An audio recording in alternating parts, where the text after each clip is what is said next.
So what we're going to do is the professor is going to make a brief statement explaining the contours of her discussion, and after that we'll have a chat. Please start.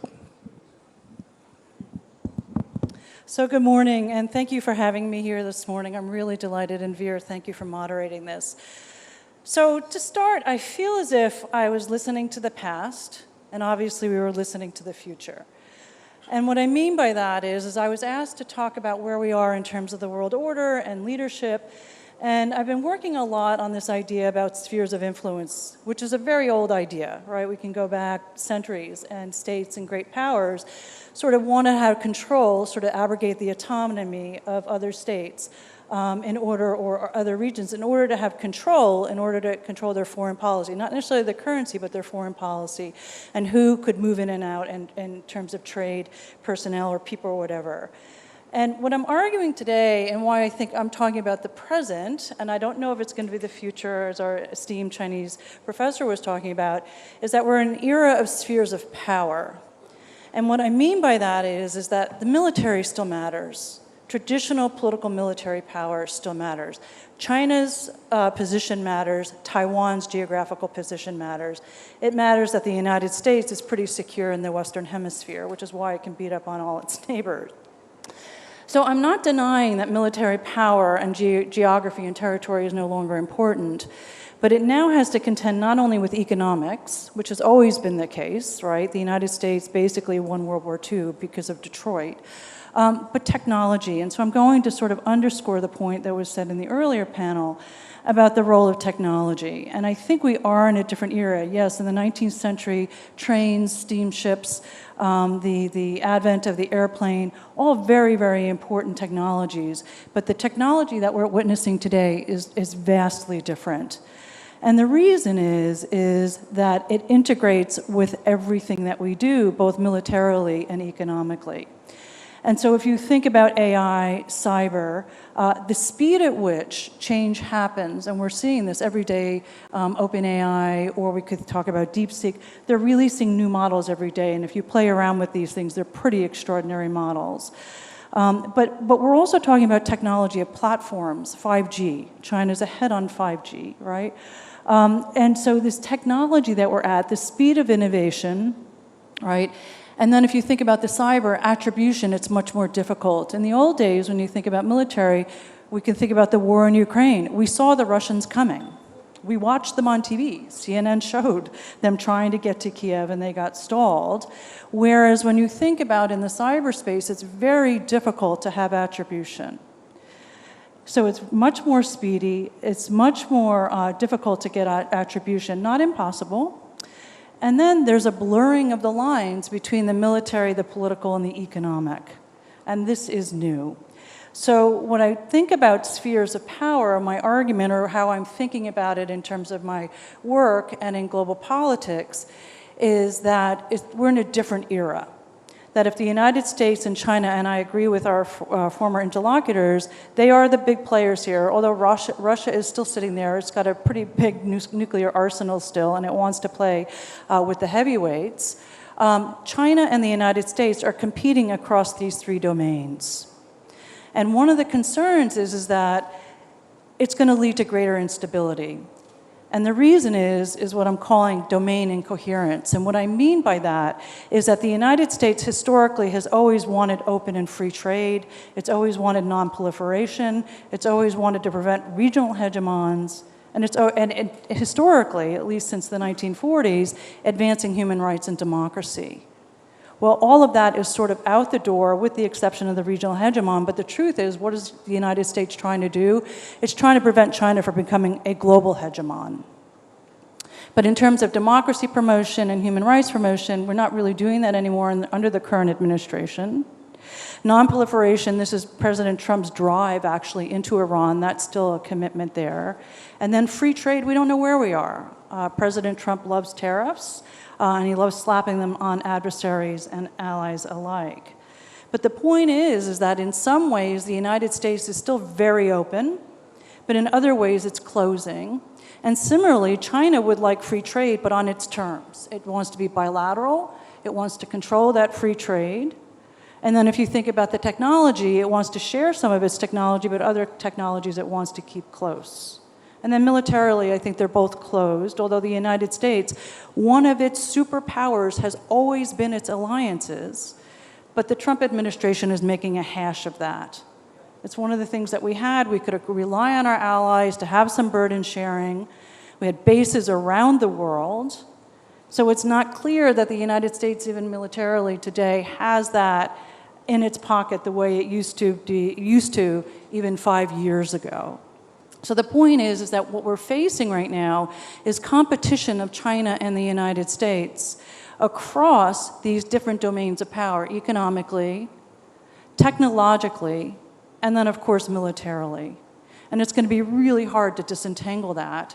And my concern is that we project this out, and here I'm thinking 5, 10, 20 years out. I don't think we can project out further than that.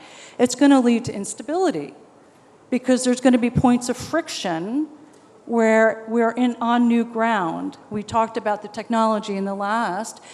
China did steal trade secrets. There's no denial of that. That is how they got ahead, right? And they... Yeah, in the 80s and the 90s. But then it started to sort of demand trade secrets in order for Americans to invest. That created tensions. But now it's innovating on its own. If anybody's been to China lately, it's extraordinary what China is doing in terms of solar, in terms of energy production, right? And green energy. But then, of course, in the cyber and AI space. So now it's innovating on its own, and what China's been a master at is deploying Western technologies, if you want to call that, and then innovating it for the local market. Is that stealing, or is that just being smart, right, and using those different technologies? So when I think about the world order as we move forward in terms of these domains of power... I'm going to interrupt you because I have a quote from you saying that the world order as we know it is dead. Mm-hmm. You stand by that? It is. So the rules are done, right? The United States, and I think Professor Mearsheimer did a brilliant job talking about in the 1940s, the United States erected the Western system of institutions, which China benefited from, right? The World Trade Organization, we can talk about the World Health, all these different organizations, the United Nations. But now you've got sort of the architect of all of that saying, no, we don't like those, we don't like multilateralism, everything's unilateral now, and it's transactional. Yeah. We need something for it. And from the allies even, it's no longer burden sharing. What we're seeing is burden shifting and compelling our allies to take now. I'm going to stop you again. Yeah. The question many people ask is when you say this, and many people say what you've said, it's essentially predicated on what Trump has done. You wouldn't have said this when Biden was president. So given that Trump has only 3 more years as president, should we be extrapolating on the basis of what he's doing? Well, look, it's a fallacy to say that the Obama administration and the Biden administrations weren't compelling our allies to spend more. They were. Okay. Look, Russia invaded Ukraine in 2014, and then it did it again in 2022. We're 4 years in. In fact, 2 days ago, we celebrated the 4th anniversary of that invasion, that full-scale invasion. So, but I think the difference is that the Trump administration has done it just much more full-throatedly. Yeah. And I think Professor Mearsheimer is right. He doesn't like multilateral. He doesn't respect international institutions. And any law that he sees or regulation, he wants to figure out how to get around that. Yeah. He does that in his personal life, and he has done that as president in office. And so the idea is that moving forward, the issue is that let's say President Trump, I remember with the first administration, I was actually living in the UK. Okay. And I thought he's a blip. So I was looking at Brexit, is that permanent? And I was looking at Trump, and I thought Brexit's really bad for the UK. Yeah. And I left the University of Oxford, in part because I really thought Brexit was going to be bad. And it has not been pretty for the Brits. It hasn't. So here we are, right, with Trump. And the problem is Trump has been elected a second time. He's a trend.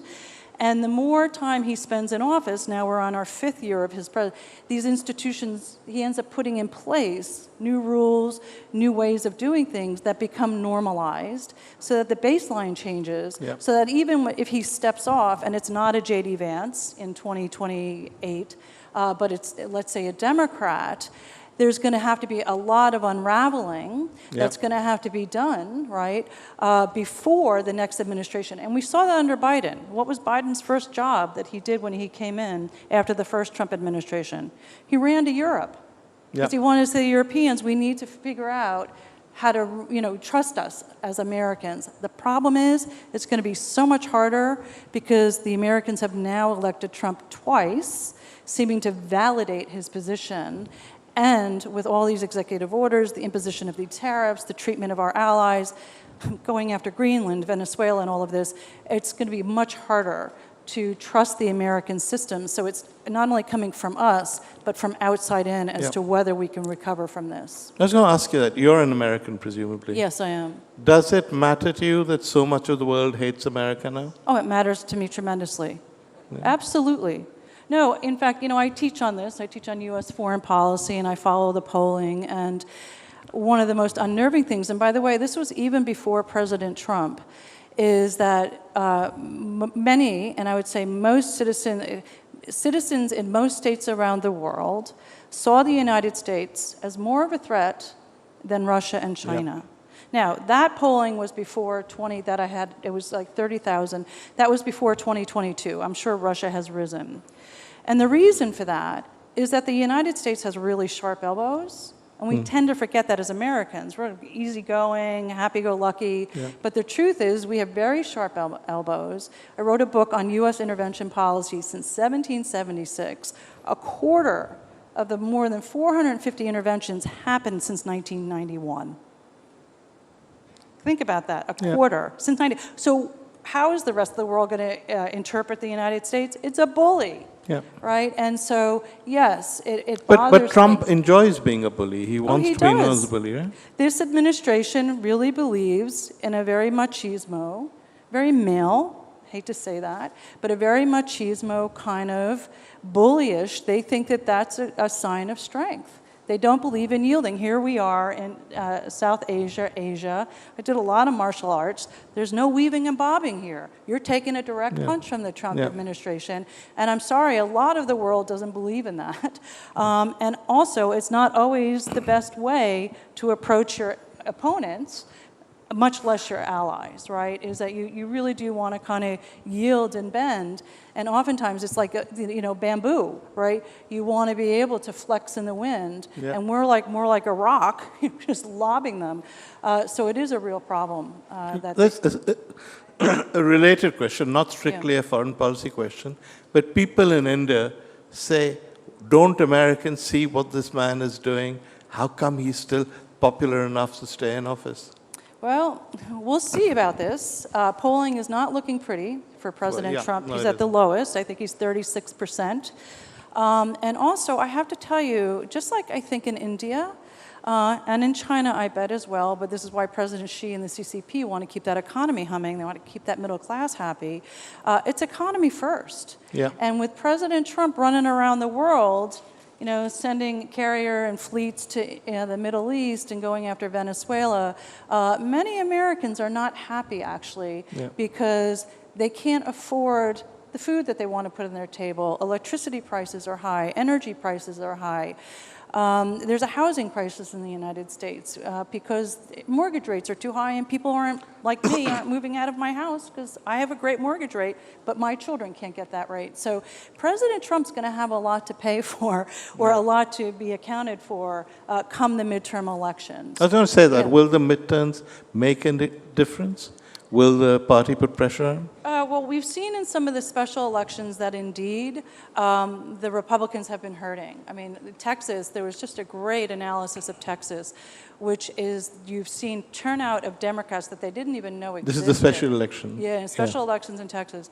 And so the sense is that assuming that everything is fair, there's no national crisis declared, I mean, we're seeing the Trump administration talking about having ICE or Department of Homeland Security deployed before the elections to try to intimidate some Americans from not voting. A lot of schemes.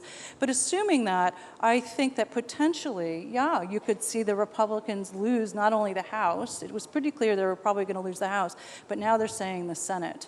And if that happens, then the Trump President Trump's administration's ability to carry through with its policies, they're not going to be able to do it with the Democrats in control of the House and or the Senate. But your view is that even if that happens, he's already done so much, well, for want of a better word, damage, that it'll take a long time for people to unravel it. And in the process, he shifted the goalposts so that anything that follows will be influenced in some way by Trump and the boundaries he set. Right? Yes, I think that the trust in the United... Look, I wouldn't trust the United States right now. If I were a middle power, I'd be hedging quite a bit. You see this with Vietnam. You know, Cambodia is completely in China's camp. I've spent a lot of time in the Middle East lately. You just look at the Middle East and what the Gulf states are doing, and other states, the Saudis, the Omanis, they're balancing between China and the United States because they understand that the United States has a credibility problem. And by the way, it's not just, you know, President Trump. Look, President Biden and President Obama, because of the ineffective legislature in our country that has abrogated responsibility, it's not legislating. So what ends up happening is that the executive comes in, signs an executive order, and then what does the next executive do?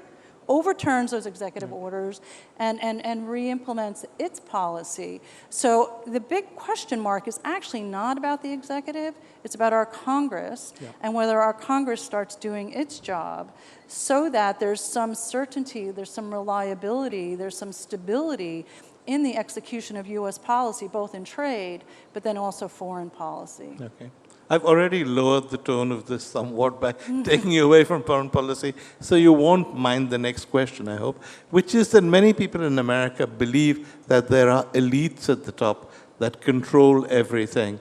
Bizarrely, these people don't seem to believe that Trump is part of that elite, but therefore when they vote against liberals and elites and people who sell children at pizza parlors or whatever. Now you've seen with the Epstein files that there are elites that don't obey laws, that these guys all know each other, they all have sex parties, perhaps sleep with children. Do you think, therefore, this is going to make a difference to America's mood? Every paranoid person who believes in conspiracy theories will now believe that the American system is tilted towards the rich? Yeah, you know, it's so interesting. The Epstein files are global. Yeah. I think we're seeing that. And I think there's always been a global elite. So the idea that this is new, I think the difference here is that we had a gentleman, Mr. Epstein, Jeffrey Epstein, who was really good. Possibly the first time the words gentleman and Jeffrey Epstein have I been used the same I should sentence. have put it in quotes, but I have a mic in this hand. But in any event, he was really good about, I'm a post-Soviet, scholar, compromat, and hanging on to that kind of information. And it was global, and it's not just American. And what's so striking, of course, is that our European allies are all going after the individuals who are in those files, whereas in the United States, nothing there to see, except they did take down Ghislaine Maxwell, the woman, by the way, in this situation. And here's the deal. What's so striking about this is that, what MAGA is, Make America Great Again, that is the supporters of President Trump. They're really split on this. And it was actually the MAGAs, who are a lot of conspiracies, and in this case, they're right. Just because you believe in conspiracy doesn't mean that there's not ever no validity to them. And so they're really split, which is why President Trump had to compel his Department of Justice to release this. And boy, they did a hash job on it, which has actually made it worse because now they really do believe there's even more there. And each day, as more and more governments, and in particular France, Poland, Italy, Norway, they're doing full-throated, of course the UK, full-throated investigations, and as that happens, more and more of this is going to come out. And I think the Trump administration, they're keeping their fingers crossed that they can keep enough of this stuff tamped down before the midterms. And then maybe, I doubt it, but maybe they'll deal with it and have some prosecutions of some of these individuals. Well, Howard Lutnick is fine despite everything that's come up.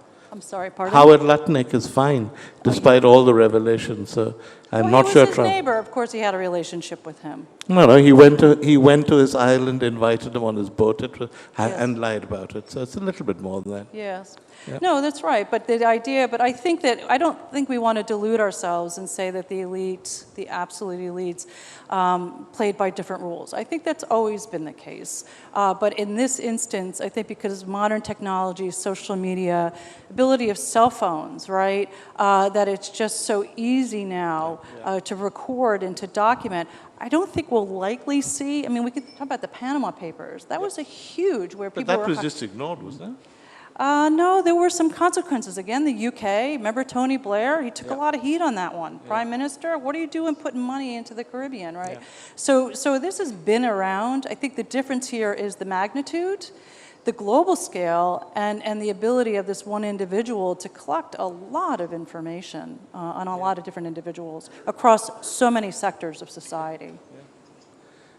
We've got 5 minutes to the money question. How does all of this affect India? What should India do? What's in it? What's going to happen to us? So I think India actually is well positioned. One of the interesting things I think about this moment that we're in is that the middle powers, and India is actually a major power. I mean, it has nuclear weapons. It doesn't have a lot of good neighbors. I think everybody saw their feeds. Pakistan has now declared that it's at war with Afghanistan, which is good for India. Yeah. He doesn't have to worry about Pakistan for a little bit. Sad for the two countries involved. But it gives you room for maneuver, right? Because then you can work with the United States, and you can also work with China and also with Russia. We know that India was getting pretty decently priced oil as a result of the war in Ukraine. And so it just has to be really smart and think about the immediate, obviously, what kind of deals, but then the second, third, and fourth order effects of any policies or any agreements that it adopts going forward. I think Professor Mearsheimer is right. I mean, for India, the big thing is domestically, whether you can lift enough of the population out of poverty, get them educated, and then figure out how to integrate them into the economy. I think where the Middle Eastern states failed was they actually educated them, they had the wealth, but they didn't have the jobs that could then, and we ended up having the Arab Spring. You had this big youth, and I think India, and also Africa to some extent, demographic shifts is back here. I study a lot about demographic shifts. So I think for India is making sure, trying to harness the talent and the human capital in this country so that you don't get discord. And then dealing with potential allies, partners in trade, military, whatever it might be, India can kind of play it off. It can hedge between the different major powers. You must have sensed, talking to people in India, that there's a sense of surprise, almost betrayal, because we believed that America was our friend. Prime Minister Vajpayee referred to us famously as natural allies. And during the first term of Donald Trump, there was a certain amount of genuflecting from our side, but it worked well and he was quite pleased. And now suddenly in the second term, at a very crucial moment for us, the war with Pakistan, he suddenly turned sides, took the side of Pakistan, has repeatedly made offensive remarks about India, and has in his mind this fantasy that he stopped the war and that millions of people would have died. And we don't quite know what we did to deserve this, and we don't know what his relationship with Pakistan is. So what should we do? I think that you should, look, my sense with President Trump is again, we can return to that idea of the bully. Because he's in a role, in a position right now to be able to beat up on India, he will. I think there is, I agree with Professor Mearsheimer. I think that he respects Prime Minister Modi. Prime Minister Modi is trying to do some good things for the country, but they do both have this idea, make America great again, make India great again, a very nationalist kind of idea.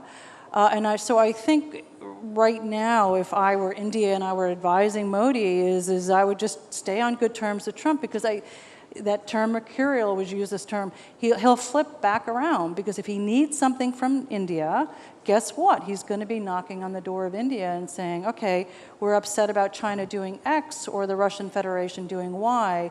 And India is a major player. I mean, the population is now the largest. It's got a big economy. The big issue is, like I said, the development piece, but that will come hopefully with good planning and good policy. In time, that will sort of develop properly. You say stay on good terms with Trump, and of course I think all of us agree with that. But how far do you go? Do you say, yes, sir, millions of Indians would have died, and you stopped it, and you should get a Nobel Prize, as the Pakistanis have said, and Trump has admired? I mean, there are limits to which India will not go, and yet there are things Trump expects. So how do we handle that? Yeah. So no, I mean, look. One of my favorite Cosmopolitan covers, Cosmo the magazine, was, how do you keep your man? You massage his ego, right? That's how you keep your man, right? So I think with Trump, you're right. It feels kind of dirty, kind of gritty to have to do that. But this is a guy who thinks a lot of himself. And so what I think you have to do is find your balance, how far you're willing to go. And I have said this publicly. He could be an extraordinary president of the United States. He has so much power at his fingertips now, thanks to our Congress, which is not doing its job, and a Supreme Court that's allowing him to take more and more, although the tariffs, we can talk about that. But he could really be an extraordinary president. And so what I think you have to do is figure out where you're comfortable and where you can go. Because he does have a lot of power. Some of the things he's trying to do, I think he's right about some aspects of China. And just figure out where you're comfortable with saying, yes, Mr. President, that is correct. And then just ignoring where you feel as if you can't go there because that would violate some sort of, for you, some sort of value set. Because I agree with you. I would not be a groveling person to him. But I think there are some things that you could approach and say, yes, this has been helpful, this hasn't been helpful. But keep him sweet, but stop from groveling. That's the red figure line. out what parts of the ego you will agree. It's a difficult massaging. one. Yeah, it's a difficult one. Because there are going to be, I was just find those. Find those seams and sort of pull on those seams. Great. Thank you. Our time is up. It's been a wonderful conversation. Thank you so much. Thank you.